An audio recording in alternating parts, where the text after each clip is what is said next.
Hey there. First of all, sorry I wasn't able to do the FaceTime thing, but we really just don't have the bandwidth down here to do that kind of thing.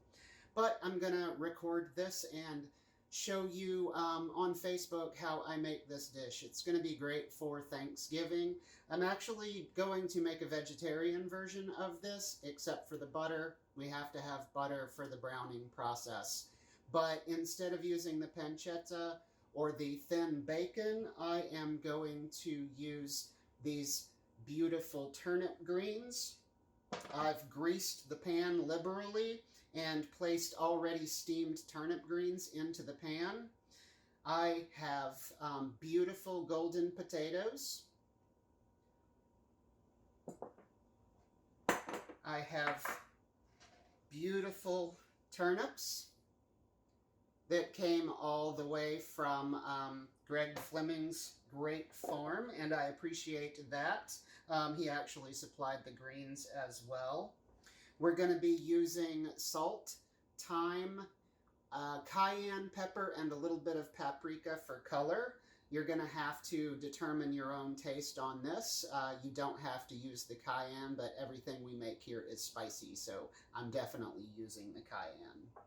I have greens back here. I just want to make sure that you all know these beautiful things came from Fleming Farms in Brewton, Alabama. They're going to be selling these, and they'll have mustard greens soon, coming up in about 2 weeks. So if you want to find them, look up on Facebook. I'll post the link on this video. They usually sell at the East Brewton Bridge. And they're there in the mornings, weekdays, and some weekend days. All right, so we're going to get started. I'm going to put this on pause. I'm going to cut up my turnip roots, steam them real quick, and then we'll put the whole thing together. Welcome, and thank you for joining me. So we have our potatoes and turnips cooked. I steamed them. You just kind of want them fork soft. Don't get them too mushy. And after you do that, we need to make sure that they're going to be dry. We don't want to add milk or anything to this. We're going to add a little bit of butter. But we put them back in the pan for a little while, just to cook some of the water off of the bottom of the pan if it sticks in from the strainer. And after you do that, we're going to add our butter and our herbs and salt and cayenne and pepper and mash.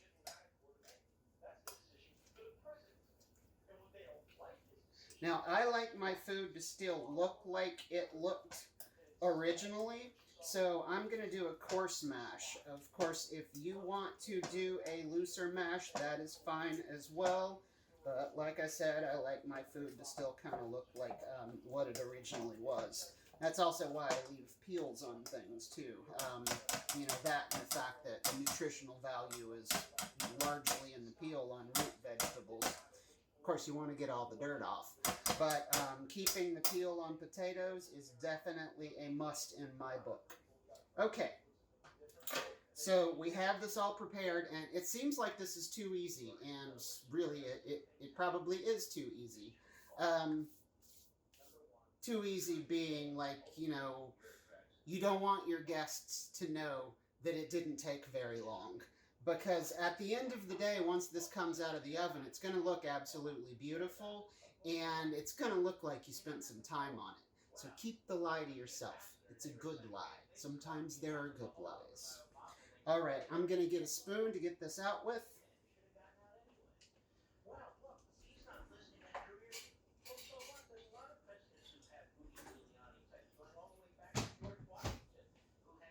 Got my handy wooden spoon.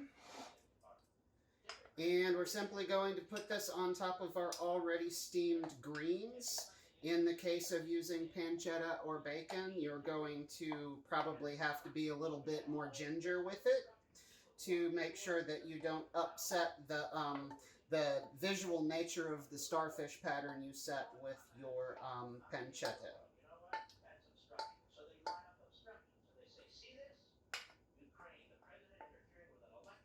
Okay. Once we have that done, we're just going to press this down into our dish. and try to get it as even as possible. We don't want a lot of air pockets in there.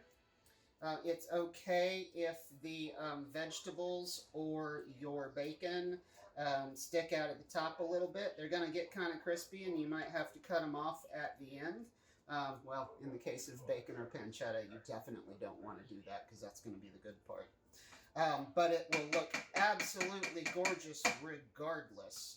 Now, I have seen people put bacon on top of this as well, and you can do that, but you don't want to overload the flavor because there is a lot of inherent flavor in the root vegetables here, and this dish is about the root vegetables. Probably going to have something else as your centerpiece on your table, so it's okay to leave that off.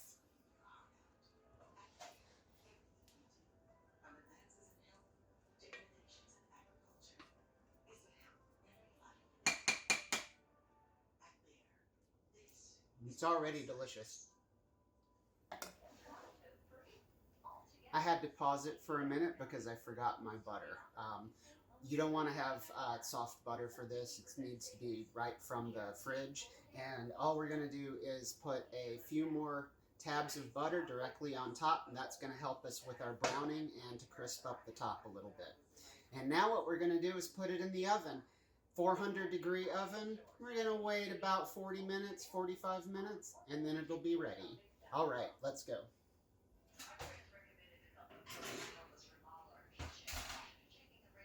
Check back with me in an hour. Yeah.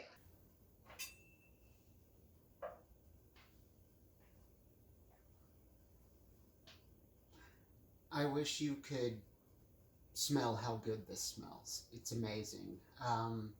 You can smell the toasting greens, and there's a mellowness to the turnip roots. Usually there's a kind of a spicy aroma, a little bit intense, but I think because we steamed it first and then mashed it with the potatoes, and probably because we added the butter too, it's mellowed out a whole lot. So now we're going to take it out of the oven, hear it beeping, and we're going to take a look, and we're going to cut it open and see how beautiful it is inside. Okay, ready?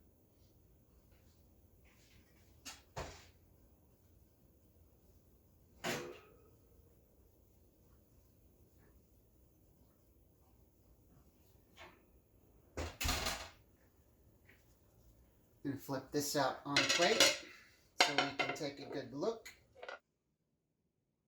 Look at that color. Look how beautiful that is. Oh my God. I can't wait to eat this.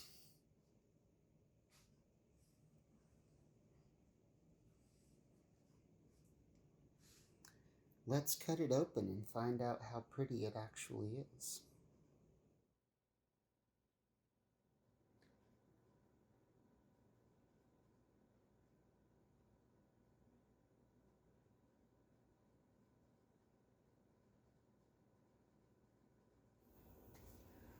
Okay, it's a little bit difficult to cut when we have the greens instead of the bacon. I don't know how easy it would be with the actual bacon because that has a tendency to not cut very easily either unless it's super crisp, but that's not going to get crisp the way this dish is. But I want you to look at this.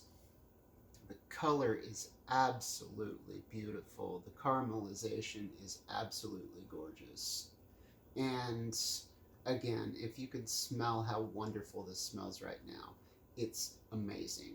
So let's take a bite and see what it's like. I'm going to flip this over on the plate so you can see how beautiful the caramelization is on top. Look at that. Oh my God. Okay, let's give this a try. So I suggest that you let this like rest a little while before you actually take it out of the pan. It'll probably set up a lot more nicely.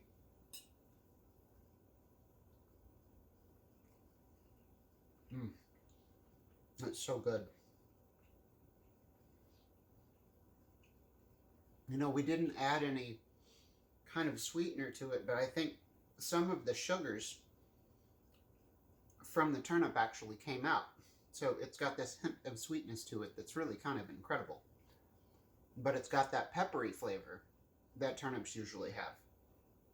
Not too hard though, because there's a little bit of potato in here. I know we kind of added a lot of salt, but that's not evident. The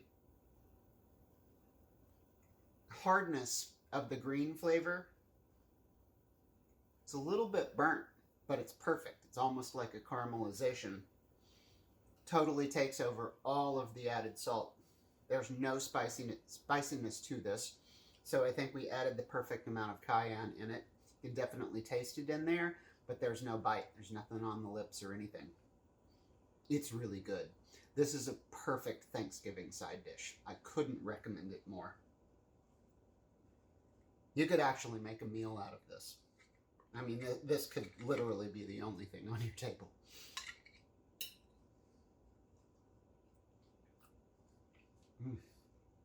So good.